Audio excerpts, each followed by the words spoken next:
नमस्कार, जय हिंद, वंदे मातरम। साथियों, मैं अभिषेक मिश्रा आज आप सभी लोगों का हमारे दृढ़ संकल्प 2.0 पर न्यू एनसीईआरटी हिस्ट्री की एक और नई क्लास में बहुत बहुत स्वागत करता हूं। आज के इस क्लास में हम डिस्कस करेंगे क्लास 7 की एनसीईआरटी हिस्ट्री का चैप्टर नंबर 3। हमारे आज के इस चैप्टर का नाम है दिल्ली 12वीं से 15वीं शताब्दी। अब इससे पहले कि इस चैप्टर को स्टार्ट करें, पहले इस चैप्टर का थोड़ा सा इतिहास समझ लो। हमारी सन 2022 और उससे पहले जो एनसीईआरटी चलती थी, अपडेट होकर के जो पहले आई थी, वो जो एनसीईआरटी चल रही थी उसमें आपको इस चैप्टर का नाम देखने को मिलता था दिल्ली के सुल्तान। इस चैप्टर में दिल्ली के सुल्तानों के बारे में काफी कुछ जानकारी दी गई थी। 15 पेज का चैप्टर हुआ करता था। इस चैप्टर में काफी सारे इंपॉर्टेंट टॉपिक थे, काफी सारे ऐसे भी टॉपिक थे जो इंपॉर्टेंट नहीं भी थे, इस चैप्टर में आपको देखने को मिलते थे। बट अभी सन 2023 में एनसीईआरटी का सिलेबस अपडेट किया गया, जिसमें जो मुख्यतः एनसीईआरटी हिस्ट्री थी उसके सिलेबस में काफी चेंजमेंट लाए गए। अब चेंजमेंट जो हुआ, इस चैप्टर में काफी चेंजमेंट देखने को मिलते हैं। इस चैप्टर का सबसे पहले तो नाम बदलकर कर दिया गया दिल्ली 12वीं से 15वीं शताब्दी। दूसरा चेंज क्या किया गया, इस चैप्टर के कई सारे टॉपिक को हटा दिया गया। लगभग 5 पेज का सिलेबस इस चैप्टर से हटा दिया गया। उन 5 पेजों में एक पेज हुआ करता था दिल्ली सल्तनत का विस्तार किस प्रकार से हुआ, गैरिसन शहर से साम्राज्य तक। ठीक है, गैरिसन शहर का निर्माण करवाया गया। बहुत ज्यादा इंपॉर्टेंट टॉपिक नहीं था ये, बट इस टॉपिक को हटा दिया गया। ठीक है, इससे थोड़ा सा हमको ओवरव्यू मिल जाता है कि दिल्ली सल्तनत का मुगलों ने किस प्रकार से विस्तार किया था। ठीक है, तो वो हमें यहां पर देखने को मिलता था। अब वो टॉपिक हटा दिया गया है। इसके अलावा एक टॉपिक और हुआ करता था, जिसमें जब भारत पर मंगोलों ने आक्रमण किया तो मोहम्मद तुगलक ने मंगोलों से आक्रमण जो हो रहे थे, उनके आ रहे थे, उससे सल्तनत की सुरक्षा में कौन कौन से कदम इन्होंने उठाए। इसके अलावा अलाउद्दीन खिलजी के टाइम पर भी मंगोलों के आक्रमण हुए थे, तो अलाउद्दीन खिलजी ने मंगोलों से सुरक्षा करने के लिए कौन कौन से कदम उठाए। ये दो टॉपिक काफी इंपॉर्टेंट थे, इनको भी रिमूव कर दिया गया। तो ये दो टॉपिक आपको इस चैप्टर में अब देखने को नहीं मिलते हैं। बाकी सारे टॉपिक इस चैप्टर में आपको देखने को मिलेंगे जो भी दिए गए थे।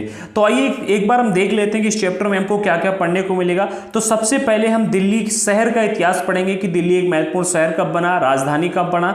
फिर हम डिस्कस करेंगे दिल्ली के शासकों के बारे में कि दिल्ली पर किन किन मुगल शासकों ने या फिर उससे पहले राज किया। ठीक है, यहां पर हम लोधी वंश, सैयद वंश, तुगलक वंश, खिलजी वंश, इसके अलावा प्रारंभिक तुर्की शासक, चौहान, इन सभी के बारे में डिस्कस करेंगे। फिर सुल्तानों के अधीन दिल्ली।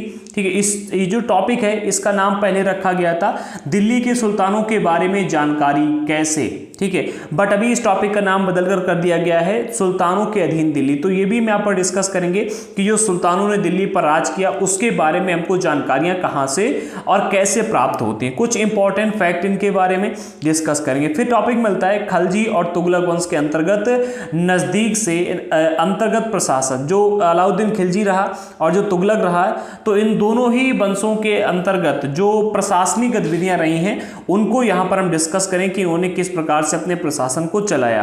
फिर एक टॉपिक मिलता है, बहुत अधिक इंपॉर्टेंट नहीं है, सुल्तान मोहम्मद तुगलक के अधिकारी जन, जो उनके अधिकारी जन थे उनके बारे में यहां पर बताया गया। फिर एक व्यवस्था बहुत इंपॉर्टेंट है, इक्ता व्यवस्था। ठीक है, इक्ता व्यवस्था से कई बार प्रश्न आते रहते हैं, कई बार आ चुके हैं। मोस्ट इंपॉर्टेंट टॉपिक इस चैप्टर का यही रहेगा, इक्ता व्यवस्था। इसके बारे में डिस्कस करेंगे। एंड इसके बाद में हम डिस्कस करेंगे 15वीं तथा 16वीं शताब्दी में सल्तनत, इसका विस्तार कैसे हुआ, यहां पर मतलब किन किन राजाओं का राज था, इसको हम यहां पर डिस्कस करेंगे। ये टाइम पीरियड बहुत अधिक इंपॉर्टेंट रहा है क्योंकि इसी टाइम में अंग्रेजों ने हमारे देश में एंट्री ली थी। तो ये टॉपिक डिस्कस करेंगे और इसी के साथ में हमारा चैप्टर कंप्लीट हो जाएगा। अच्छा, 15वीं और 16वीं शताब्दी में सल्तनत जो है, इससे पहले टॉपिक हमको मिलता था जिसमें अलाउद्दीन खिलजी ने मंगोलों से सल्तनत की सुरक्षा के लिए जो काम किए थे वो बताए गए थे, और मोहम्मद तुगलक ने जो काम किए थे मंगोलों से अपनी सल्तनत की सुरक्षा करने के लिए, वो काम बताए गए थे। वो दोनों ही टॉपिक रिमूव कर दिए गए। इसके अलावा जब हम ऊपर बढ़ते हैं तो एकता व्यवस्था मिलती है, और एकता व्यवस्था से पहले हमें जो टॉपिक मिलता है वो रहा ये। ठीक है, इन दोनों टॉपिक से पहले एक मिनट, हाँ, एकता व्यवस्था से पहले एक टॉपिक हमको मिलता था, वो अब नहीं दिया गया है। खलजी और तुगलक वंश के अंतर्गत प्रशासन समीकरण नहीं दिया गया है। ठीक है, ये टॉपिक दिया गया है, हमने एक और ऐड किया है, ये वाला ये दिया गया है। इससे पहले टॉपिक हमको मिलता था दिल्ली सल्तनत का विस्तार, गैरिसन शहर से साम्राज्य तक, वो हटा दिया गया है। ठीक है, और ये टॉपिक हमें आपको कंप्लीट मिलता है, इसमें कोई ज़्यादा चेंजमेंट नहीं किए गए। अब आइए स्टार्ट करते हैं इस चैप्टर को। जिन्होंने अभी तक हमारे चैनल को सब्सक्राइब नहीं किया कर लीजिएगा। हम आपको बता दें हमारे चैनल पर क्लास 6 से लेकर के 12 तक की एनसीईआरटी हिस्ट्री की कंप्लीट क्लासेस यहाँ पर करवाई जा रही हैं, न्यू एनसीईआरटी के सिलेबस पर बेस्ड। जिन्होंने इससे पहले के वीडियोस नहीं देखे उनके लिए मैंने डिस्क्रिप्शन बॉक्स में प्लेलिस्ट दे दी है, उस प्लेलिस्ट में जाकर के आप सारे के सारे वीडियोस देख सकते हैं। एंड जिन लोगों को हमारी ये पीडीएफ चाहिए है, नोट्स चाहिए हैं, पीडीएफ के लिए दो ऑप्शन अवेलेबल हैं। एक तो आप इस नंबर पे व्हाट्सएप पर मैसेज करके हमसे एनसीईआरटी के नोट्स के पीडीएफ ले सकते हैं, बट याद रखना हमारी सारी क्लासेस फ्री में आएंगी, नोट्स के पीडीएफ फ्री में नहीं मिलेंगे, क्योंकि मेरा मानना है कि जब किसी को कोई चीज़ फ्री में मिलती है तो उसकी वैल्यू नहीं करता। मैं सारे के सारे पीडीएफ फ्री में प्रोवाइड कर देता तो इनकी वैल्यू नहीं होती, बट अब वैल्यू है, ठीक है। और ऐसा होता है, देखो हमें फ्री में ज्ञान कोई दे, आप उसकी वैल्यू नहीं करोगे, ठीक है, और उसको उसी ज्ञान के लिए हजारों रुपए आपसे लिए जाएं, आप बड़ा ध्यान से उसे समझोगे, ठीक है। तो इसके लिए मेरा एक थोड़ा सा मानना है कि फ्री में जो चीज़ मिलती है उसकी वैल्यू नहीं होती, इसीलिए मैं नोट्स के पीडीएफ के लिए पेमेंट लेता हूँ, वीडियोस सारे फ्री में प्रोवाइड करता हूँ, ठीक है। तो जाकर के लिंक के माध्यम से, अदरवाइज आप इस नंबर पर मैसेज करके हमसे नोट्स प्राप्त कर सकते हो।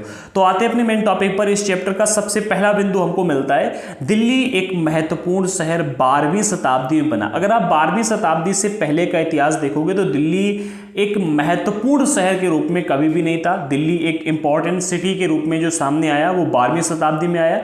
12वीं शताब्दी के मध्य में तोमरों और अजमेर के चौहानों, जिन्हें चहमान के नाम से जानते हैं, पृथ्वीराज चौहान इन्हीं के वंशज थे, ठीक है। पृथ्वीराज चौहान जो थे वो इसी वंश से आते हैं, तो जिन्हें चहमान के नाम से भी जाना जाता है, इन्होंने परास्त किया कि इनको तोमरों को, ठीक है। पहले यहाँ पर तोमरों का राज हुआ करता था दिल्ली में, और जब अजमेर के चौहान आए तो इन्होंने तोमरों को परास्त कर दिया, और तोमरों और चौहानों के राज्यकाल में ही दिल्ली वाणिज्य का एक महत्वपूर्ण केंद्र बना था, ठीक है।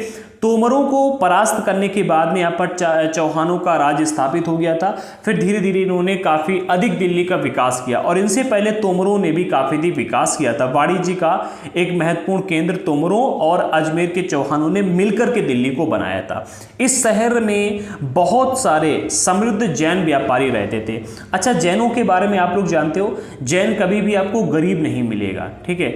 जैन आपको कभी भी गरीब नहीं मिलेगा। कई लोग तो कहते हैं कि अगर कोई गरीब जैन होता है तो उसको अमीर जैन पैसा देकर के अमीर बना लेता है, ठीक है, व्यापार करवाता है, उनकी सपोर्ट करता है। तो यहाँ पर भी अगर आप देखोगे 11वीं 12वीं शताब्दी में, तो आपको 12वीं शताब्दी में और उसके बाद में इस शहर में बहुत सारे समृद्धशाली जैन व्यापारी देखने को मिलते थे, जिन्होंने अनेक मंदिरों का निर्माण करवाया था, जहाँ पर देहली वाल कहे जाने वाले सिक्के भी डाले जाते थे, जो कि काफ़ी प्रचलन में थे। तो याद रखना, प्रश्न यहाँ पर बन सकता है कि देहली वाल कहे जाने वाले सिक्के कहां पर ढाले जाते थे। याद रखना कहां पर, दिल्ली में, ठीक है। आगे बढ़ते हैं। 13वीं सदी के आरंभ में दिल्ली सल्तनत की स्थापना हुई। कब? 13वीं सदी के आरंभ में। कैसे हुई थी स्थापना, ये भी हम आगे समझेंगे। तो कब हुई? 13वीं सदी के आरंभ में, ठीक है। दिल्ली सल्तनत से पहले यहाँ पर किनका राज था? चौहानों का राज था। याद रखना, इनको कभी कभी चहमान भी कहा जाता है, ठीक है। तो 13वीं सदी के आरंभ में दिल्ली सल्तनत की स्थापना होती है, और इसके साथ ही साथ दिल्ली एक ऐसी राजधानी के रूप में बदल गई जिसका नियंत्रण इस उपमहाद्वीप अर्थात भारतीय उपमहाद्वीप के बहुत बड़े क्षेत्र पर फैला था। तो ये रहा आपका दिल्ली का इतिहास, ठीक है।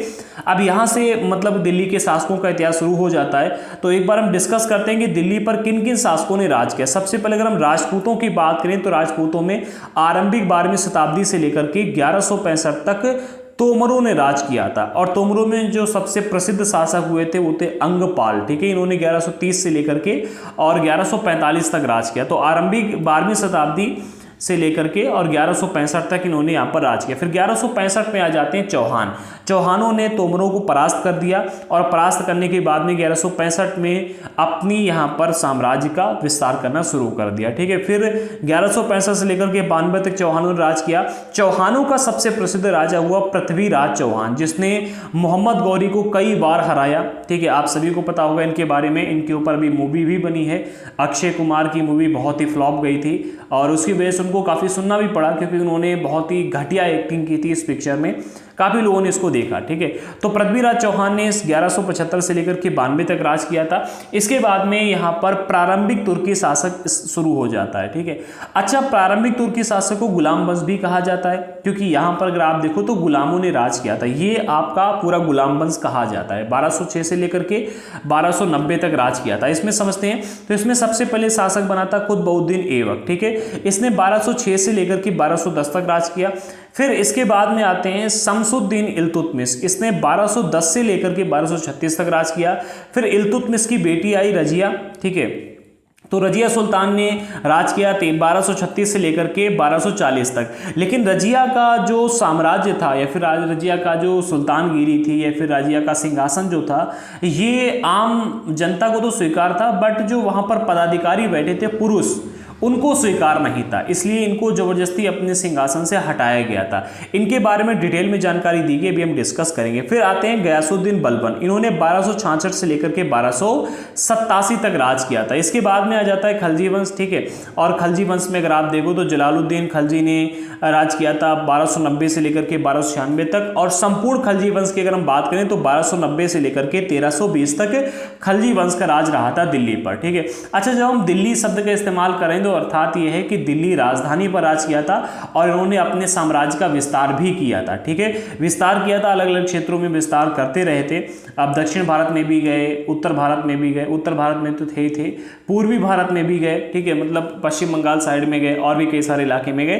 तो अपने साम्राज्य का विस्तार करते रहते थे। यहाँ पर मुख्य रूप से दिल्ली पर शासन करने की बात की जा रही। तो खलजियों ने 1290 से लेकर के 1320 तक राज किया था, जिसमें जलालुद्दीन खलजी ने 1290 से लेकर 1296, फिर अलाउद्दीन खिलजी आ जाते हैं और इन्होंने 1296 से लेकर के 1316 तक राज किया था।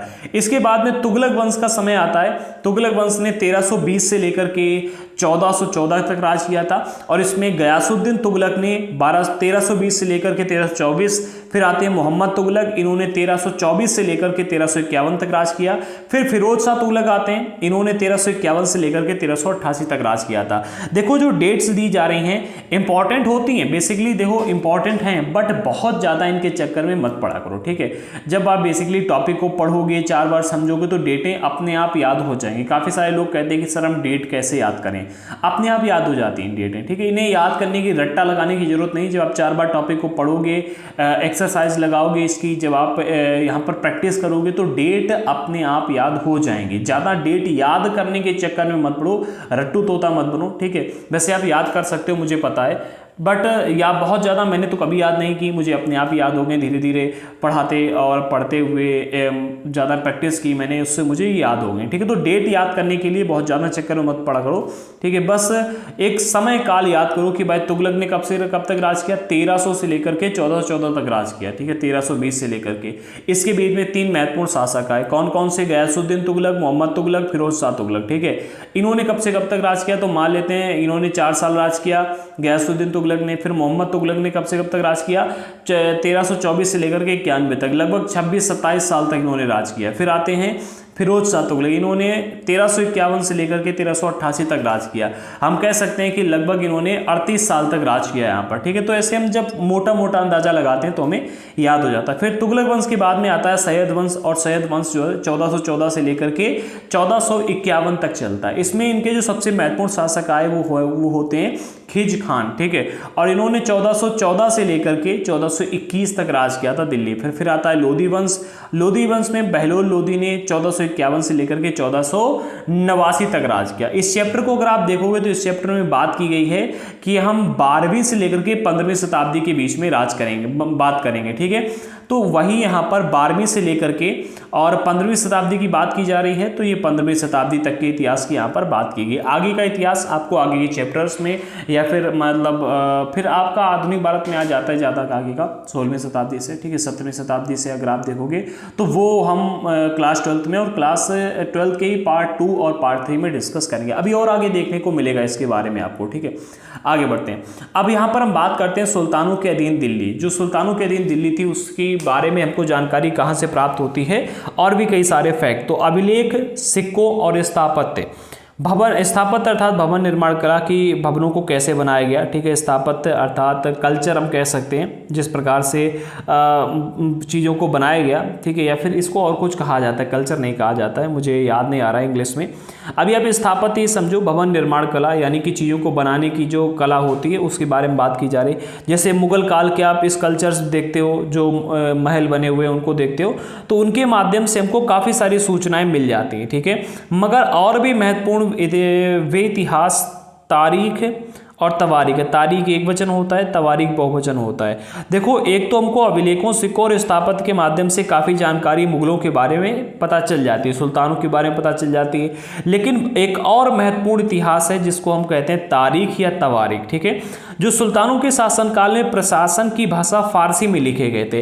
इन तारीख और तवारीख के माध्यम से हमको काफ़ी सारी जानकारियाँ प्राप्त होती हैं जिन पर हम भरोसा कर सकते हैं, या फिर हम ये देख सकते हैं कि भाई इतिहास में जो इतिहासकार थे वो राजा को किस दृष्टि से देखते थे, उन्होंने राजा के बारे में क्या अपनी नज़र बना करके रखी थी। भाई लेखक जब भी लिखेगा तो अपने हिसाब से लिखेगा, तो लेखक के बारे में, लेखक क्या सोचता था राजा के बारे में, हम लेखक की लेख से ये पता लगा सकते हैं, ठीक है। अब अगर तवारीख की बात की जाए, तवारीख के लेखक प्रशासक, कवि और दरबारियों जैसे शिक्षित व्यक्ति होते थे, ठीक है। तवारीख की अगर बात की जाए तो याद रखना, तवारीख जो होते थे, तवारीखों के लेखक प्रशासक अर्थात राजा, कवि अर्थात जो कविताएं वगैरह लिखा करते थे, इसके अलावा दरबारी जैसे शिक्षित व्यक्ति हुआ कर जो कि इन चीज़ों को लिखा करते थे, ठीक है, जो घटनाओं का वर्णन करते थे। देखो, तारीख और तवारीख जो है, इनका अर्थ मतलब डेट मत निकाल लेना, ये एक प्रकार के लेख है, एक प्रकार का इतिहास है, ठीक है। तारीख एक वचन शब्द है, तवारीख जो है ये बहुवचन शब्द है, ये इतिहास है। इस तारीख और तवारीख को आप एक प्रकार से इतिहास ही समझिएगा, ठीक है। ये पुस्तक का नाम होता था, आप ऐसे समझ सकते हो, ठीक है। हाँ, तो तवारीख थे, तवारीख के लेखक प्रशासक, कवि और दरबारी जैसे शिक्षित व्यक्ति होते थे, जो घटनाओं का वर्णन करते थे, मतलब जो भी दरबार में घटनाएं होती थी, साम्राज्य में घटनाएं होती थी, उन सभी का इसमें विस्तृत वर्णन दिया करते थे, और शासकों को प्रशासन संबंधी सलाह भी देते थे। वे न्याय संगत शासन के महत्व पर बल होगा, यहाँ पर बाल नहीं बल होगा, बल देते थे। कहने का अर्थ यहाँ पर ये है कि जो तवारीख के लेखक थे, अब वो चाहे प्रशासक हों, कवि हों, या फिर दरबारी, मतलब दरबारी लोग ही हों, ठीक है, दरबारी इतिहासकार हों, ये सभी लोग क्या करते थे, जब भी कोई महत्वपूर्ण घटना घटित होती थी तो उसको तवारीख में लिखते थे। इसके अलावा साम्राज्य में जो घटनाएं घटित होती थी उसको भी लिखते थे। इसके अलावा शासकों को प्रशासन संबंधी सलाह भी देते थे कि भाई आप ऐसे से ऐसा काम करो। इसके अलावा न्याय संगत शासन के महत्वपूर्ण बल देते थे कि भाई न्याय संगत शासन चलना चाहिए, इतनी चीजें होती थी। अब कुछ महत्वपूर्ण बातें इनके बारे में जान लो। 3 इंपॉर्टेंट फैक्ट दिए जा रहे हैं, इन तीनों फैक्टों को समझो। एक बार थोड़ा सा कलर चेंज कर लेते हैं, मुझे ये कलर थोड़ा सा पसंद नहीं आ रहा। हाँ, ये सही है, राइट, ये थोड़ा सा हो गया। हाँ, कुछ महत्वपूर्ण बातें दी जा रही हैं, इनके बारे में थोड़ा सा इनको समझते हैं। तो जो तवारीख के लेखक थे वो नगरों में, विशेषकर दिल्ली में रहते थे। कभी कभी ऐसा देखने को मिलता था, एक आधा एग्जाम्पल, कि ये गांव में रहते हो, ठीक है। तो पहली बात ये होगी, तवारीख को लिखने वाले जितने भी लेखक थे ये नगरों में रहते थे, दिल्ली जैसे नगर में, ठीक है।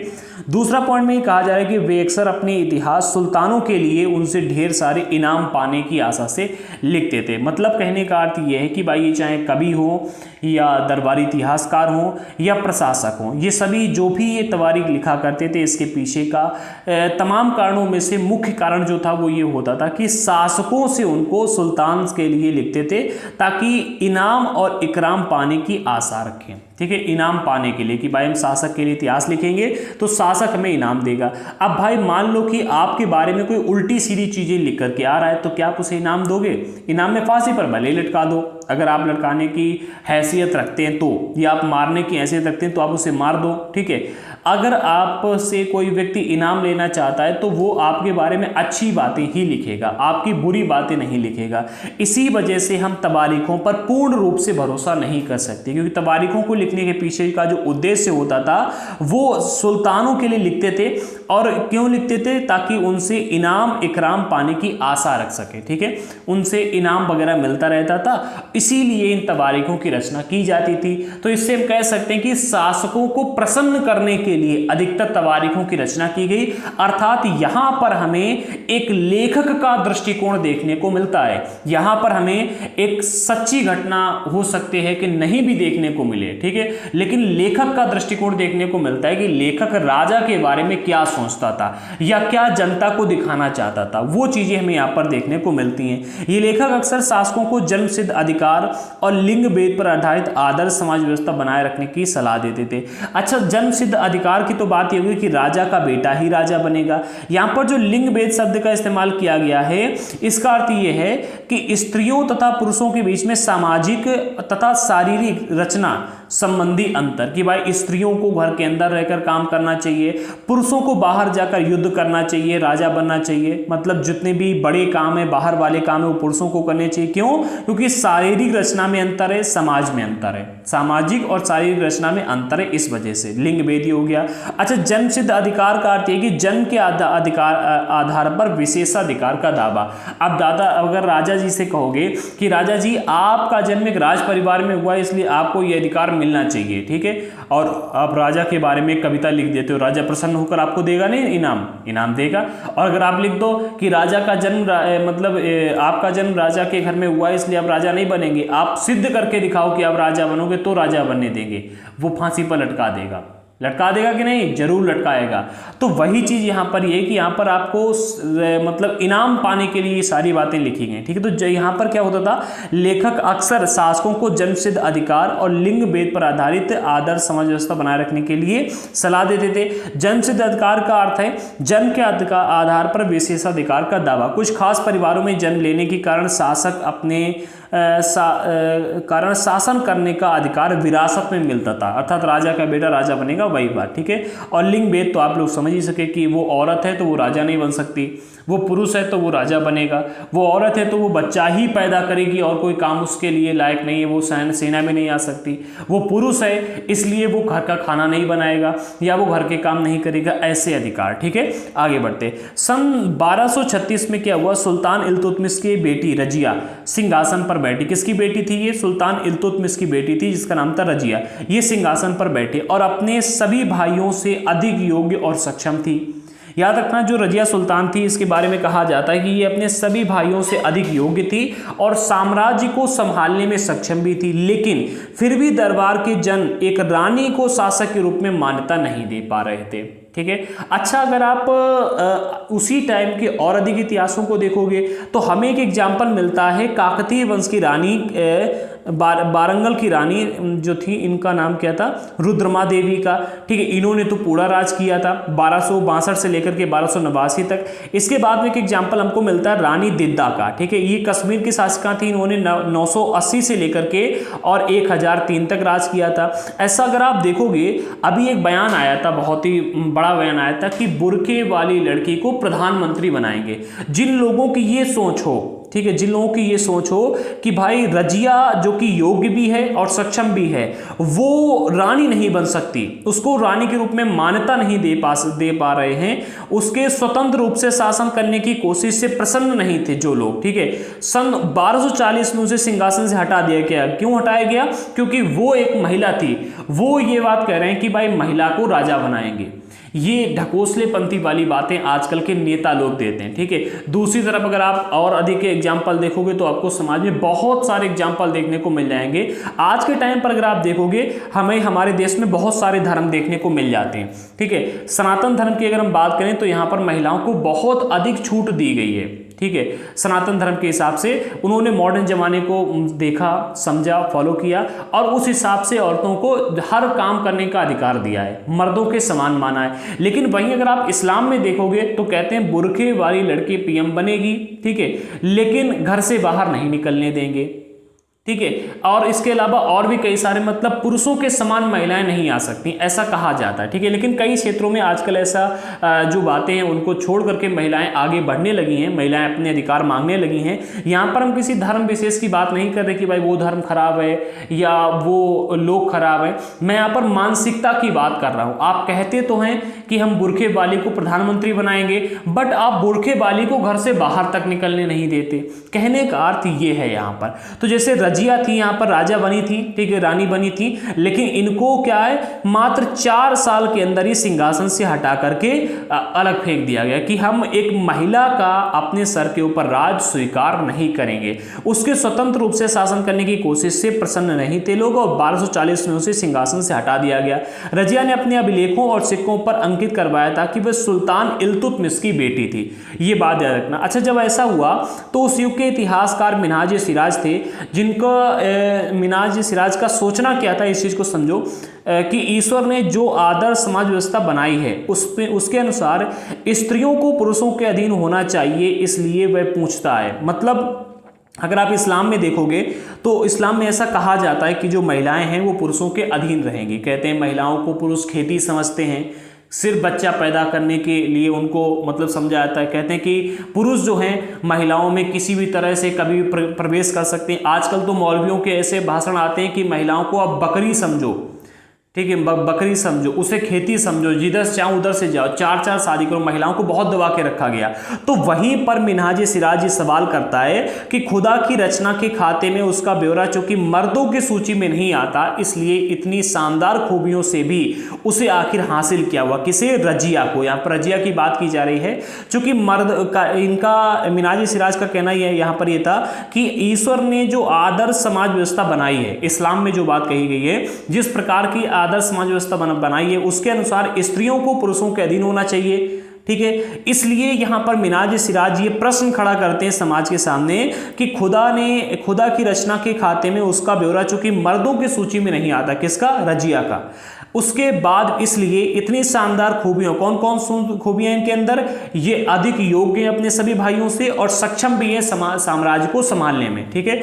इतनी शानदार खूबियों से भी उसे आखिरकार हासिल किया हुआ, वो रानी बनकर नहीं रह सकी, उसे हटा दिया गया, तो उसे हासिल किया हुआ। यहां पर ये प्रश्न करते हैं मिन्हाज सिराज, ठीक है। आगे बढ़ते हैं। अच्छा, यहीं अगर आप दूसरे साइड एग्जाम्पल देखोगे जो हमारे हिंदू राजा थे उनके क्षेत्र में देखोगे तो यहाँ पर आधुनिक आंध्र प्रदेश के बारंगल क्षेत्र में, जो आज का आंध्र प्रदेश देखने को मिलता है, वहां पर बारंगल क्षेत्र था। तो बारंगल क्षेत्र में किसी समय पर काकतीय वंश का राज्य था। किनका था, काकतीय वंश का राज्य था। उस वंश की रानी थी रुद्रमा देवी, ठीक है। अच्छा, जो रुद्रमा देवी थी इनके व्यवहार से रजिया का व्यवहार बिल्कुल विपरीत था। रुद्रमा देवी ने अपने अभिलेखों में अपना नाम पुरुषों जैसा लिखवाकर अपने पुरुष होने का भ्रम पैदा किया था।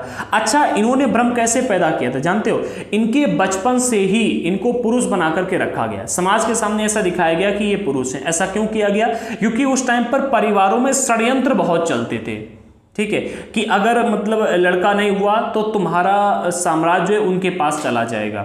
ऐसे षड्यंत्र बहुत चलते थे, परिवारों में ही षड्यंत्र चलाया करते थे। चाचा दादा, चाचा ताऊ के बेटे जो थे वो षड्यंत्र चलाया करते थे। अच्छा, इनका कोई पुत्र नहीं हुआ तो इन्होंने क्या किया, अपनी पुत्री को ही पुत्र के जैसा दिखाया समाज के सामने, ठीक है, और पुत्र के जैसा पूरा बना करके रखा। इन्होंने रुद्रमा देवी जो ये थी, इन्होंने अपने आप को पुरुष होने का भ्रम पैदा कर दिया और इन्होंने 1262 से लेकर के 1289 तक राज किया था। इनके जो पिताजी थे उन्होंने भ्रम पैदा किया था और फिर उन्होंने इतने लंबे समय तक राज किया था। फिर काफी टाइम बाद इनका राज खुल गया था। राज खुलने के बाद भी ये रानी काफी लंबे समय तक बनी रही थी। जनता ने और जो वहां के पदाधिकारी थे उन्होंने भी स्वीकार किया था। बट इनके परिवार के जो कुछ खास लोग थे जो राजा बनना चाहते थे वो इनको हटाना चाहते थे। लेकिन फिर जब देखा गया कि ये रानी है तो जनता ने इनका समर्थन किया और फिर इसके ऊपर एक मूवी भी बनी है साउथ में। अगर आप देखो तो अनुष्का शर्मा उन्होंने उसमें एक्टिंग की है और अल्लू अर्जुन ने उसमें एक्टिंग की है। तो आप चाहें तो उस मूवी को देख सकते हैं। रुद्रमा देवी नाम से ही उसमें वो मूवी बनी। इसके अलावा एक और एग्जाम्पल हमें देखने को मिलता है। एक और महिला शासका थी जिनका नाम था रानी दिद्दा। ये कश्मीर की शासका थी। इन्होंने 980 से लेकर के 1003 तक राज किया था और उनका नाम दीदी अर्थात बड़ी बहन से निकलता है। दीदी इनको दीदी कहकर बुलाती थी। जाहिर है कि प्रजा ने अपनी प्रिय रानी को ये स्नेह भरा संबोधन दिया होगा। अच्छा, यहाँ पर आपको साफ साफ अंतर देखने को मिलता है। महिलाओं का सम्मान किधर ज्यादा है और किधर कम है। महिलाओं को किधर तरफ अधिक योग्य माना जाता है और किधर नहीं माना जाता। मैं अधिक नहीं बोलूंगा यहाँ पर, ठीक है। आगे बढ़ते हैं। अगला पॉइंट मिलता है खलजी और तुगलक वंश के अंतर्गत प्रशासन। नजदीक से एक नजर। अच्छा, खलजी वंश और तुगलक वंश के अंतर्गत जो प्रशासनिक गतिविधियां हुई, जो प्रशासनिक कार्य हुए, उनको यहाँ पर समझते हैं। दिल्ली सल्तनत जैसे विशाल साम्राज्य के समेकन में समेकन के लिए विश्वसनीय, यानी कि इस पूरे के पूरे साम्राज्य को संभालने के लिए विश्वसनीय सूबेदारों तथा प्रशासकों की जरूरत थी। किसके लिए?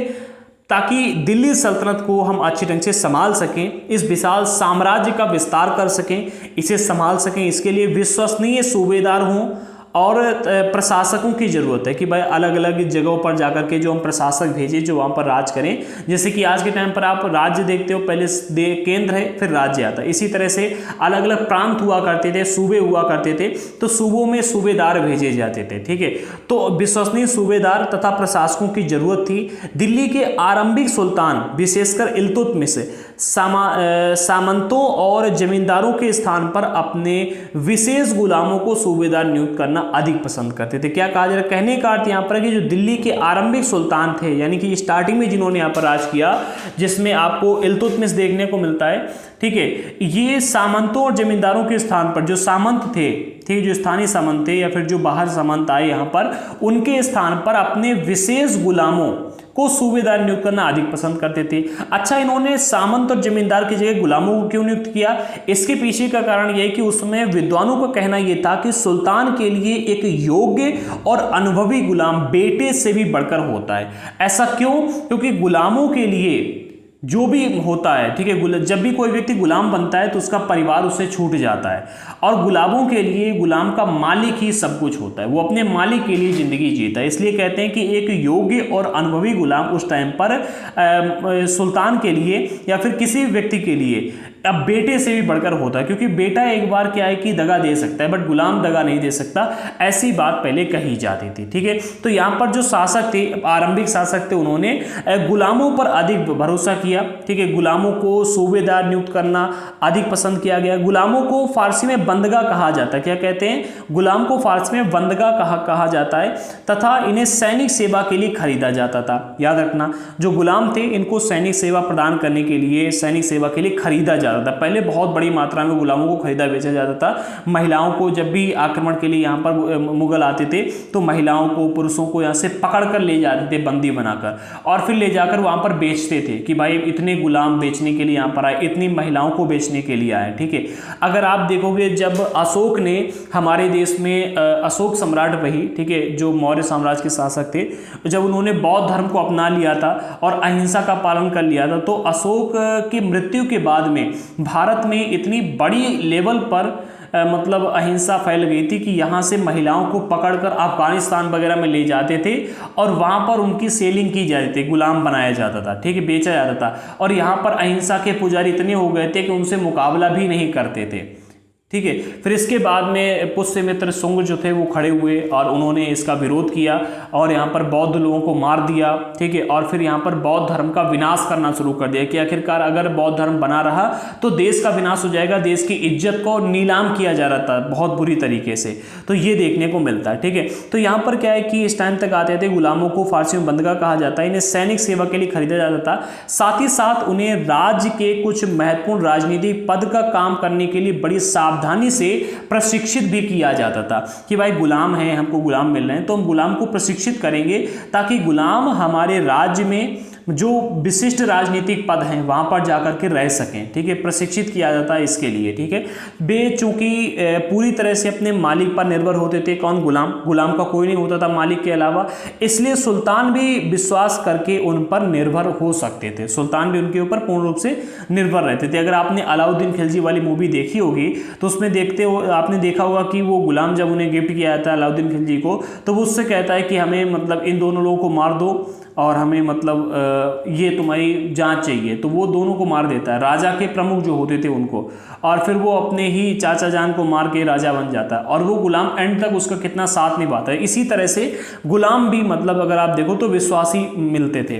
गुलाम और आश्रित अपने मालिकों और संरक्षकों के प्रति तो वफादार रहते थे मगर उनके उत्तराधिकारियों के प्रति नहीं। ये बहुत बड़ी आपको चीज़ देखने को मिलती है। जो गुलाम होते थे या फिर जो आश्रित थे, आश्रित अर्थात गरीब लोग, जो छोटे तबके के लोग थे, वो अपने राजा के प्रति मतलब बिल्कुल वफादार बनकर के रहते थे, लेकिन जो राजा के उत्तराधिकारी आएगा उसके प्रति वफादार नहीं रहते थे, ना ही गुलाम और ना ही आश्रित, क्योंकि गुलाम जो था वो राजा उस गुलाम को अपने बेटे के समान मानता था। ठीक है, धीरे धीरे क्या होता था, जब राजा का कोई उत्तराधिकारी आता था तो उससे वो उनकी धीरे धीरे खुटपुट होने लगती थी, उत्तराधिकारी से गुलाम की, धीरे धीरे धीरे, क्योंकि उत्तराधिकारी चाहता था कि ये मेरा भी गुलाम बनकर रहे और वो उनका गुलाम कैसे बनकर के रह सकता है। इसलिए क्या होता था, धीरे धीरे जब उत्तराधिकारी मतलब बैठ जाता था, मतलब उत्तराधिकारियों के प्रति ये वफादार नहीं रहते थे, ठीक है। सुल्तानों के अपने नौकर होते थे, फलस्वरूप किसी नए शासक के सिंहासन पर बैठते ही प्रायः नए और पुराने सरदारों के बीच खटपट शुरू हो जाती थी। ये देखने को मिलता था, जैसे आपने कई बार देखा होगा सुल्तानों में पिता का पुत्र के साथ में 36 का आंकड़ा चलने लगता था जब पुत्र राजा बन जाता है, ठीक है। ऐसे आपको अगर आप देखो तो औरंगजेब के शासनकाल में ऐसा आपको देखने को मिला है, ठीक है। तो उसका कारण यही रहता था मुख्यली, मतलब बाकी कई सारे कारण होते हैं, बट इस्लाम में जितने भी शासक हुए वहां पर अगर आप देखो तो ऐसे कारण देखने को मिलते हैं। हमारे श्री राम भगवान की अगर आप देखो तो वहां पर पिता के एक आदेश पर 14 वर्ष के लिए वनवास भोगने के लिए चले गए थे, ठीक है। बट यहाँ पर अगर आप देखो तो उल्टा देखने को मिलता है, ठीक है। वो गुलाम वगैरह वाली कहानी भी इसमें ऐड होती है, इसके अलावा और भी कई सारे फैक्ट है, ठीक है। तो यहाँ पर कहने का अर्थ ये है कि गुलाम और जो आश्रित होते हैं मालिक के प्रति, जो मतलब आश्रित होकर के रहते हैं, मालिक के सारे रहते हैं अपने, ठीक है, अपने मालिकों और संरक्षकों के प्रति तो वफादार रहते थे, मगर उनके उत्तराधिकारियों के प्रति सुल्तानों के अपने नौकर होते थे। फलस्वरूप किसी नए शासक के सिंहासन पर बैठते ही नए और पुराने सरदारों के बीच में टकराहट शुरू हो जाती थी। जो नए और पुराने सरदार थे उनके बीच में टक्कर होने लगती थी, मतलब लड़ाइयाँ। वो जो भी शासक आता था वो अपने अलग सरदार चुनता था और जो पुराने सरदार थे उनके साथ में उसकी लड़ाई होने लगती थी। सुल्तानों द्वारा निचले तबके के लोगों को संरक्षण दिए जाने के कारण उच्च वर्ग के कई सारे लोगों को गहरा धक्का लगता था। देखो, जो निम्न वर्ग का व्यक्ति था उस टाइम पर, अगर उसको आप उठाकर ऊपर बैठा दोगे तो वो आपके लिए वफादार रहेगा।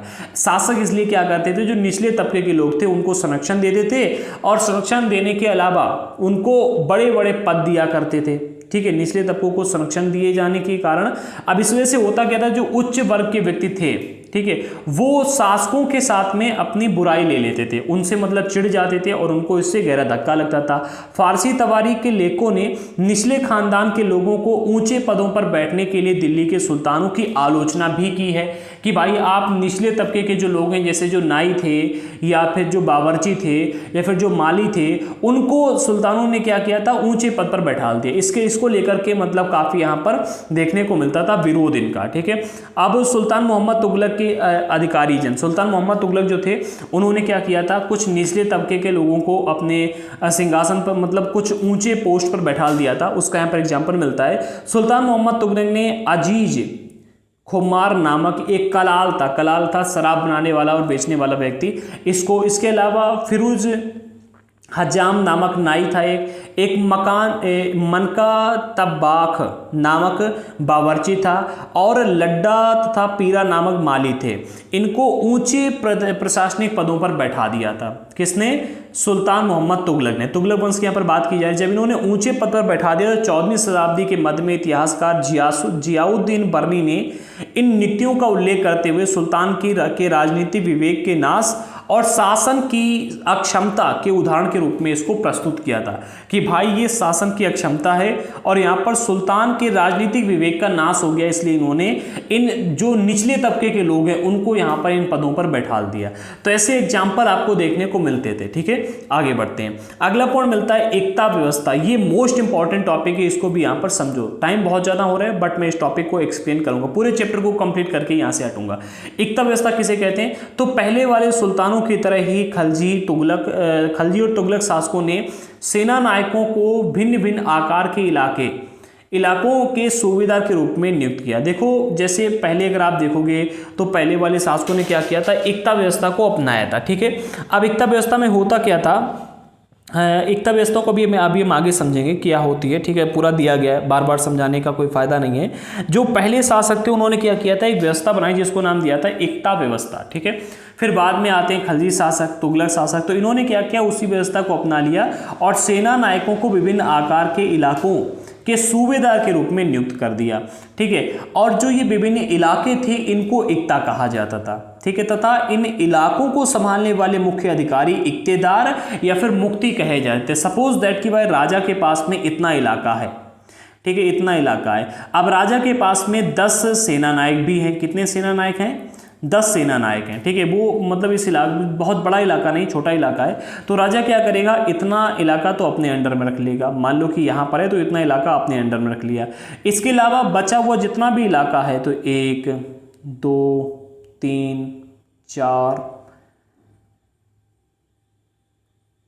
1 2 3 4 5 6 7 और एक ही 8 एक 9 और इधर 10। तो अब देखो 1 2 3 4 5 6 7 8 9 10, हाँ। तो 10 इलाके अलग अलग डिवाइड कर दिए। अब हर जगह पर एक एक सेना नायक को भेज दिया। यहाँ पर 1 नंबर आ गया, यहाँ पर 2 नंबर आ गया, यहाँ पर 3 number, 4 number, 5 number, 6 number, 7 number, 8 number, 9 number, 10 number, ऐसे हर इलाके में एक एक सेना नायक को भेज दिया गया, ठीक है। अब जो ये इलाका होगा, इस पूरे इलाके को नाम दिया जाएगा, इसको क्या कहा जाएगा, इसको इक्ता कहा जाएगा, ठीक है। यहाँ पर जो सेना नायक भेजा गया है, सूबेदार के रूप में बनाकर भेजा जाता, उस सेना नायक को नाम दिया जाएगा इक्तेदार। क्या नाम दिया जाएगा, इक्तेदार, अर्थात मतलब इक्ते को संभालने वाला व्यक्ति, या फिर मुक्ति कहा जाता था, ठीक है। अब जो ये इक्तेदार होते थे, इनका फर्ज था कि ये अपने इलाके में सैन्य अभियान करें, यानी पूरे के पूरे इलाके में सेना को दौड़ाएं, यहाँ पर जो भी सर उठा रहा हो उसका सर दबाया जाए, ठीक है। और इसके साथ ही सैन्य अभियान का नेतृत्व करे एवं कानून व्यवस्था को बनाए रखे। राजा जो भी नियम बनाए उस नियम का इन इलाकों में पालन होना चाहिए, ठीक है। अच्छा, जो ये इक्तेदार थे, 10 के 10 इक्तेदार, ये अपनी सैनिक सेवाओं के बदले वेतन के रूप में मुक्तों से, मतलब एक मिनट, हाँ, अपनी सैनिक सेवाओं के बदले वेतन के रूप में मुक्ति अपने इलाकों से राजस्व की वसूली किया करते थे। इन 10 के 10 इक्तेदार क्या करते थे, जितने इलाके में अपने सैनिक अभियान चलाते थे उस पूरे इलाके से राजस्व की वसूली करते थे।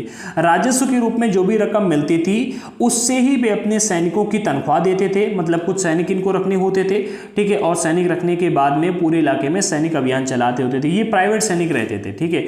और ये क्या करते थे, मतलब राजा इनको कंट्रोल नहीं करता था, बट लेकिन जब भी राजा को आवश्यकता पड़ती थी सैनिक राजा के पास में जाते थे और राजा की मदद करते थे, ठीक है। ये इक्तेदार अपने सैनिकों को राजा को भेजते थे और उनकी मदद करते थे, ठीक है। बट जब तक मतलब राजा को आवश्यकता नहीं है, ये सारे के सारे सैनिक इक्तेदार के पास में उस इक्ता में, उस इलाके में रहेंगे, वहां पर सैनिक अभियान करेंगे। और जो इक्तेदार होगा वो उस इलाके से राजस्व की वसूली करेगा, जो भी पैसा मिलेगा उससे सैनिक को तनख्वाह देंगे। मुक्ति लोगों पर काबू पाने का सबसे प्रभावी तरीका था कि उनका पद वंश परंपरा से ना चले। अच्छा, जो राजा लोग थे, अगर जहां पर जिन मुक्तियों पर बहुत ही प्रभावी ढंग से उनके ऊपर काबू नहीं रख पाते थे, वो मुक्ति धीरे धीरे कर वसूल करके बहुत ताकतवर हो जाते थे। ताकतवर होने के बाद में वो राजा के साथ बगावत कर देते थे और अपना खुद का साम्राज्य खड़ा कर देते थे। जब तक वो राजा के अधीन रहेंगे, ठीक है, तब तक तो सही, कोई बात नहीं। लेकिन जैसे इनकी ताकत बढ़ जाती थी, ये राजा की अधीनता को अस्वीकार कर देते थे। हमने पिछले अध्याय में इसके बारे में पढ़ा है, ठीक है। तो मुक्ति लोगों पर काबू करने का सबसे प्रभावी तरीका इन्होंने निकाला, पद वंश परंपरा से ना चले। कि आखिरकार अगर पापा, मतलब कोई मान लेते हैं कि अगर रामलाल यहाँ पर इक्तेदार रहा है तो रामलाल का बेटा जो है श्यामलाल जो है वो यहाँ पर इक्तेदार रहेगा। फिर श्यामलाल जो है अगर 5 साल तक यहाँ पर काम कर लेता तो 5 साल के बाद में फिर श्यामलाल जो को यहाँ पर भेज दिया जाएगा, यहाँ पर ट्रांसफर कर दिया जाए। जैसे आप IAS अधिकारी को देखते हो, DM वाली जो व्यवस्था है वो यही व्यवस्था है, बिल्कुल यही व्यवस्था, प्रशासनिक कार्य करवाते हैं, बट ये सैनिक अभियान नहीं करते हैं, ठीक है। इनकी कुछ पावर कम कर दी गई है, वैसे पूरी की पूरी व्यवस्था यही है, ठीक है, यही व्यवस्था। आप देखते हैं समय समय पर इनको ट्रांसफर किया जाता रहता है। अब अगर आपके जिले में जो DM आए वो जिंदगी भर आपके ही जिले में DM बना रहे, तो जरा सोचो उसके पास में कितनी पावर हो जाएगी, बहुत पावर हो जाएगी। वो पूरे के पूरे मतलब राज्य को चैलेंज कर सकता है, एक टाइम पर आकर के राज्य सरकार को चैलेंज कर सकता है। इसलिए उस टाइम पर क्या किया गया, इन इक्तेदारों को स्थानांतरण, ठीक है, मतलब वंश परंपरा से ना चले, उन्हें कोई भी इक्ता थोड़े समय के लिए ही मिलता था, ठीक है। मतलब एक इक्ता दे दिया गया आज के लिए, ठीक है, मतलब 1 साल के लिए, फिर 1 साल बाद उनका ट्रांसफर कहीं और कर दिया गया, जिसके बाद उनका स्थानांतरण कर दिया जाता, यानी कि ट्रांसफर इनका समय समय पर होता रहता था। सुल्तान अलाउद्दीन खिलजी और मोहम्मद तुगलक के शासनकाल में नौकरी इन कठोर नियमों का बड़ी सख्ती से पालन होता था। मतलब शासनकाल में नौकरी के होगा यहाँ पर, ठीक है, नौकरी नहीं होगा यहाँ पर, शायद ये गलती से आ गया।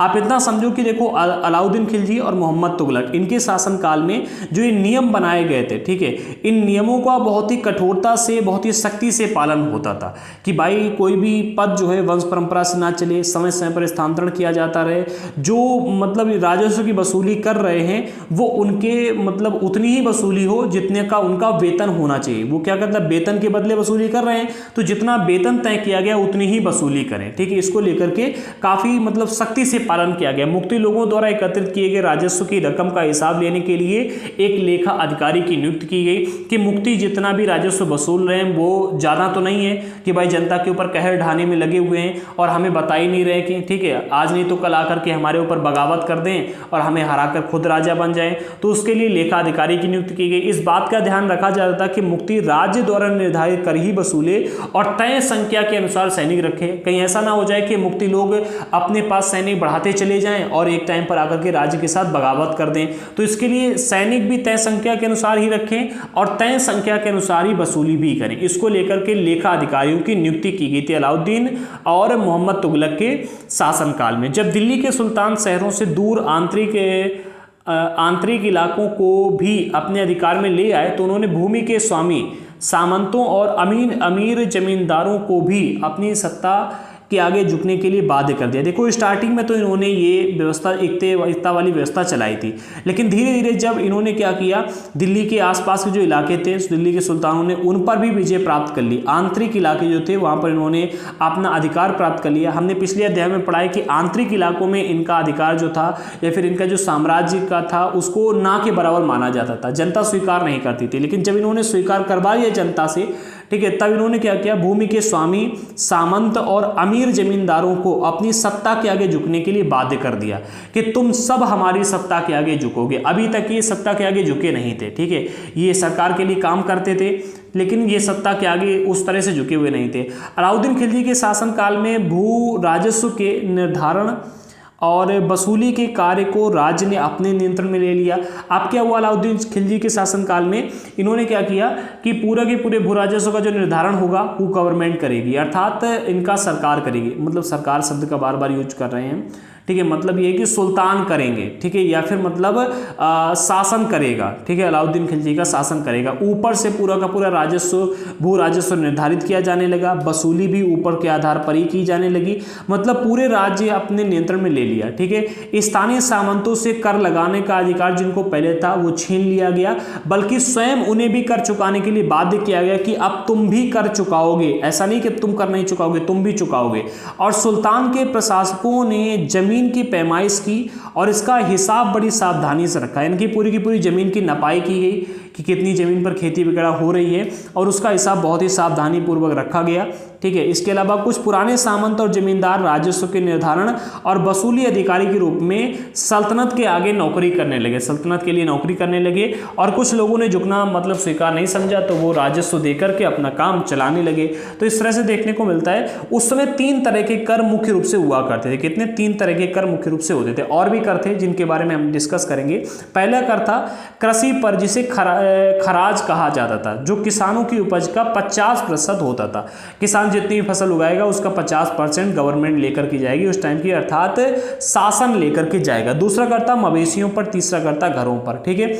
ये कर उस समय देखने को मिलते थे। अच्छा, जो खराज है कृषि पर लगने वाला कर होता था जो कि उत्पादन का 50% था। इसके अलावा एक खुम्स था, उस टाइम पर शासन की जो आमदनी के स्रोत थे खुम्स, ये लूट का धन था। जहां कहीं भी आक्रमण करने के लिए जाते थे वहां से जितना भी धन लूट कर लाते थे उसे खुम्स कहा जाता था, ठीक है, जो सैनिकों एवं राजकोष के बीच में बांट लिया जाता था। तीसरा मिलता है जकात, जो कि मुसलमानों से लिया जाने वाला एक धार्मिक कर हुआ करता था। एक जजिया भी था, क्या? एक जजिया भी था, उस टाइम पर लिया जाता था। अकबर ने इस जजिया कर की समाप्ति की थी, ऐसा सुनने में आता है, ठीक है। याद रखना जरूरी है कि यह उपमहाद्वीप का काफी बड़ा हिस्सा, हाँ ये बात भी याद रखना कि भाई पूरे के पूरे देश पर मुगलों ने कभी भी राज नहीं किया। एक भी ऐसा साल नहीं गुजरी, मतलब एक भी ऐसे साल का समय नहीं आया जब पूरे देश पर मुगलों ने राज किया हो। ऐसा कभी भी मत समझना कि भारत संपूर्ण रूप से मुगलों का गुलाम रहा है। भारत पूर्ण रूप से कभी भी मुगलों का गुलाम नहीं रहा है, कुछ ही राज्य थे, और जब भी ये वहाँ से उन इलाकों को मतलब जीत कर आते थे तो वो पीछे से स्वतंत्र हो जाते थे। याद रखना जरूरी है कि उस उपमहाद्वीप का काफ़ी बड़ा हिस्सा दिल्ली के सुल्तानों के अधिकार से बाहर ही था, काफ़ी बड़ा हिस्सा। दिल्ली से बंगाल जैसे सुदूर प्रांतों पर नियंत्रण रखना कठिन था। दक्षिण भारत की विजय के तुरंत बाद, जैसे इन्होंने दक्षिण भारत की विजय की तो विजय के तुरंत बाद वो पूरा क्षेत्र फिर से स्वतंत्र हो गया था। ठीक है, जैसे ही ये वहाँ से लौट के आए तो पूरा क्षेत्र फिर से स्वतंत्र हो गया था। यहाँ तक कि गंगा के मैदानी इलाके जो आपको देखने को मिलते हैं, जो दिल्ली के नज़दीक ही हैं, वहाँ में उस इलाके में भी घने जंगलों वाले ऐसे क्षेत्र थे जिनमें बैठने में मुसलमानों की सेनाएं अक्षम थी, यानी कि वहां पर अटैक करके उन इलाकों को जीतने में मुसलमानों की सेनाएं जो थी वो अक्षम थी, यानी कि सक्षम नहीं थी। स्थानीय सरदारों ने इन क्षेत्रों में अपना शासन जमा करके रखा था। ठीक है, जैसे ही मतलब मुगल आते थे तो उनके साथ में आक्रमण कर लेते थे। जैसे कि गंगा का मैदानी इलाका देखो तो वहाँ पर जंगल थे, और जंगलों में उस टाइम पर जो बम्बू पाए जाते थे, बांस, वो बहुत लंबे थे और पोला नहीं हुआ करते अंदर से, ठोस थे बांस। ठीक है, इन्होंने उससे दीवारें बना करके रखी थी बांसों से पूरे, जो कि एक प्रकार से आप कह सकते हो कि भाई किलेबंदी के रूप में कार्य करती थी। पूरे के पूरे सुरक्षा के इंतजाम कर लिए थे। तो उससे क्या है कि उन जंगलों में जाकर के उनसे अटैक करके जीत पाना वो आसान नहीं होता था मुगलों के लिए, इसलिए यहाँ पर भी इनका नियंत्रण ना के बराबर ही था। अलाउद्दीन खिलजी और मोहम्मद तुगलक अपना अधिकार जमा तो लेते थे, पर वह अधिकार कुछ समय तक ही रह पाता था। जैसे ही वो वहाँ से गए अधिकार खत्म। जैसे आपके पिताजी जब घर पे आते हैं तो साइलेंट हो जाता है, आप मोबाइल रख दोगे, गेम नहीं खेलोगे, आपके घर में जितने भी शैतानी देने वाले बच्चे हैं वो सारे शांत हो जाएंगे, और जैसे ही वो घर से बाहर निकले आपकी शैतानी शुरू, आपका गेम शुरू। ऐसा होता है। ठीक इसी प्रकार से जैसे ही मतलब इनकी सेनाएं आती थी, आक्रमण होता था, थोड़ी देर तक लड़ाई वगैरह होती थी, जीत लेते थे, जीतने के बाद में अपने अधीन कर लेते थे इन लोगों को, और जैसे ही उनकी सेना गई वो फिर से आजाद, ऐसा होता था। चंगेज खान के नेतृत्व में मंगोलों ने 1219 में उत्तर पूर्वी ईरान में ट्रांसक्सियाना, जो कि आधुनिक उज्बेकिस्तान है, उसे ट्रांसक्सियाना कहा जाता था पहले, यहाँ पर हमला किया, और इसके शीघ्र बाद ही दिल्ली सल्तनत को इसका धावा झेलना पड़ा। ये आपको देखने को मिलता है। ठीक है, दिल्ली सल्तनत को इसका धावा झेलना पड़ा। अलाउद्दीन खिलजी और मोहम्मद तुगलक, इन दोनों के शासनकाल के आरंभ में दिल्ली पर मंगोलों के धावे बोले गए थे। कब? एक तो अलाउद्दीन खिलजी के शासनकाल में, दूसरा मोहम्मद तुगलक के शासनकाल में। ठीक है, मजबूर होकर दोनों ही सुल्तानों को एक विशाल स्थायी सेना खड़ी करनी पड़ी थी। इतनी विशाल सेना को संभालना प्रशासन के लिए एक भारी चुनौती था। अच्छा, इस चैप्टर में एक टॉपिक दिया गया था कि जो हमारे अलाउद्दीन खिलजी हैं, इन्होंने इसके मतलब जवाब में जो मंगोलों का आक्रमण हुआ था, मंगोलों से सुरक्षा के लिए इन्होंने क्या काम किए थे, और मुगल जो आपको मोहम्मद तुगलक मिलते हैं, मोहम्मद तुगलक ने मंगोलों से सुरक्षा के लिए कौन से कार्य किए थे, ये टॉपिक दिया गया था। वो चैप्टर से रिमूव कर दिया गया। अगर रिमूव ना किया जाए तो मैं आपको सच में उसके बारे में बताता। ठीक है, बट अगर आप देखना चाहते हो हमारा वीडियो जिसमें हमने ये सब बताया, तो डिस्क्रिप्शन बॉक्स में हमने उसका वीडियो दे दिया है, जो हमारी सन 2022 की एनसीईआरटी थी, उसमें जाकर के आप उस चीज़ को देख सकते हो, हमने वहाँ पर एक्सप्लेन किया है। ठीक है, आगे बढ़ते हैं। लास्ट टॉपिक इस चैप्टर का मिलता है 15वीं और 16वीं शताब्दी में सल्तनत। ठीक है, तुगलक वंश के बाद में 1526 तक दिल्ली तथा आगरा पर सैयद और लोधी वंश का राज हो गया था। ठीक है, तब तक जैनपुर, बंगाल, मालवा, गुजरात, राजस्थान तथा पूरे दक्षिण भारत में स्वतंत्र शासक खड़े उठ हुए थे, क्योंकि यहाँ पर अगर आप देखो तो मंगोलों के आक्रमण काफ़ी हुए थे। ठीक है, और इसके बाद में अगर आप तुगलक वंश के बाद में देखोगे तो धीरे धीरे जो दिल्ली था, दिल्ली पर मतलब औरंगजेब के बाद में हमें देखने को मिलता है कि औरंगजेब के बाद में दिल्ली के जो शासक थे उन्होंने अपना नियंत्रण बहुत ही कम कर दिया था, उनकी ताकत घटती चली गई थी। धीरे धीरे 1526 तक आते आते दिल्ली पर और आगरा पर सैयद लोधी वंश का राज हो गया था। फिर धीरे धीरे जैनपुर हो गया, बंगाल है, मालवा है, गुजरात है, राजस्थान है, और पूरे दक्षिण भारत में स्वतंत्र शासक उठ खड़े हुए थे। उनकी राजधानियाँ समृद्ध और राज्य फल फूल रहे थे। इसी काल में अफगान और राजपूतों जैसे नए शासक समूह भी उभर के सामने आ गए थे। अफगान शासक और राजपूत शासक, ये नए शासक भी उभर कर सामने आ गए। इस काल में स्थापित राज्यों में से कुछ छोटे थे पर कुछ बहुत ही शक्तिशाली थे। उनका शासन बहुत ही कुशल और सुव्यवस्थित तरीके से चल रहा था। मतलब इसी टाइम पर अगर आप देखोगे तो कुछ छोटे शासक थे, कुछ बहुत ही शक्तिशाली शासक निकलकर सामने आए और सभी का कुशल शासन था और सुव्यवस्थित तरीके से चल रहा था। शेरशाह की अगर हम बात करें, शेरशाह सूर, इसने 1540 से 1545 तक राज किया। इसने बिहार में अपने चाचा के एक छोटे से इलाके के प्रबंधक के रूप में काम शुरू किया था और आगे चल कर के उसने इतनी उन्नति की कि मुगल सम्राट हुमायूं, जिसने 1530 से 1540 तक राज किया, फिर 1555 से 1556 तक राज किया, इस तक को चुनौती दे दी थी। किसने? शेरशाह सूर ने हुमायूं तक को चुनौती दे दी थी। हुमायूं ने 2 बार राज किया था, ठीक है, 2 बार ये राजा बना, 1530 से 40 तक, फिर 1555 से 56 तक राजा बना था, ठीक है। और फिर इसके चुनौती दी थी और परास्त भी कर दिया था शेरशाह सूर ने हुमायूं को। शेरशाह ने दिल्ली पर आक्रमण करके स्वयं अपना राजवंश स्थापित किया था, जिसे सूरवंश के नाम से जाना जाता है, ठीक है। तो सूरवंश के बारे में आपको पता होगा। सूरवंश ने केवल 15 वर्ष तक ही राज किया था, 1540 से लेकर के और 1555 तक, ठीक है, 1555 तक केवल 15 वर्ष तक राज किया था। लेकिन इसके प्रशासन ने अलाउद्दीन खिलजी वाले कई तरीकों को अपनाकर उन्हें और भी चुस्त बना दिया था। महान सम्राट अकबर, देखो अकबर को महान कहा जाता है, ठीक है, बट अकबर महान थे नहीं। मेरा मानना है कि अकबर के ऊपर मानता थोपेगी, बट आप एग्जाम में ऐसा मत लिख लेना, एग्जाम में महान सम्राट अकबर ही लिखना, ठीक है। तो महान सम्राट अकबर, इसने 1556 से लेकर के 1605, ठीक है, तक राज किया था। और इसने जब मुगल साम्राज्य को समेकित किया तो उसने अपने प्रतिमान के रूप में शेरशाह के प्रशासन व्यवस्था को अपनाया था, ठीक है। मतलब इसने, जैसे अगर आप हमारे आज के भारत के संविधान को देखो तो संविधान में आधी से ज़्यादा चीज़ें जो हैं बाहर के राज्यों से या फिर बाहर के देशों से उठाई गई हैं। वहाँ पर जो नियम थे उनको अपने देश में एग्जैक्टली वैसा ही रखा गया। इसी तरह से अकबर जब राजा बना तो अकबर ने शेरशाह की प्रशासनिक व्यवस्था को काफ़ी हद तक फॉलो किया था। मतलब शेरशाह ने काफ़ी अधिक प्रशासनिक ढांचे को अच्छे तरीके से बनाकर रखा था। अगले चैप्टर की अगर हम बात करें तो अगला चैप्टर हमें जो देखने को मिलता है वो है मुगल साम्राज्य, ठीक है। अगले चैप्टर में मुगल साम्राज्य के बारे में काफ़ी अधिक जानकारियां प्राप्त करेंगे। मुगल कौन थे, मुगल सैन्य अभियान के बारे में, मुगल साम्राज्य के बारे में, यहाँ पर अकबर वगैरह के बारे में भी डिस्कस करेंगे। बाबर हो गया, हुमायूं हो गया, अकबर है, ठीक है, जहांगीर है, शाहजहां, इन सभी के बारे में डिटेल में चर्चा करेंगे अगले चैप्टर में। हमारे आज के इस चैप्टर में न्यू सिलेबस के अकॉर्डिंग इतने ही टॉपिक दिए गए थे। जिनको पुराने सिलेबस के अकॉर्डिंग वीडियो देखना है, डिस्क्रिप्शन बॉक्स में आपको वीडियो मिल जाएगा, जाकर के आप देख सकते हैं। जिन्होंने अभी तक हमारे चैनल को सब्सक्राइब नहीं किया है, इतनी देर क्यों भाई, कोई दुश्मनी है क्या? कर लो सब्सक्राइब। एंड किस एग्जाम की तैयारी कर रहे हो डिस्क्रिप्शन बॉक्स में बताकर जाना। और जिन्होंने अभी तक टेलीग्राम पर ज्वाइन नहीं किया है, क्यों नहीं किया है भाई, अभी कर लो, ठीक है। अगर आपके मन में कोई सवाल है प्रिपरेशन से रिलेटेड या फिर कोई भी, तो आप इंस्टाग्राम पर मैसेज कर सकते हैं। इसके अलावा फेसबुक पर भी फॉलो कर लीजिएगा, इंस्टाग्राम पर फॉलो कर लीजिएगा। और जिन लोगों को एनसीईआरटी के नोट्स लेने हैं, इस नंबर पर व्हाट्सएप पर मैसेज करके आप हमसे एनसीईआरटी के नोट्स प्राप्त कर सकते हो, ठीक है। और नोट्स के लिए थोड़ा सा चार्ज भी करना पड़ेगा, तो चार्ज जो कर सकते हैं वही मैसेज करना। अदरवाइज आप वीडियोस को देखकर भी नोट्स बना सकते हैं, बिल्कुल एग्जैक्ट यही पीडीएफ आपको मिलेंगे। तो मिलते हैं अगले वीडियो के साथ में, तब तक के लिए जय हिंद साथियों।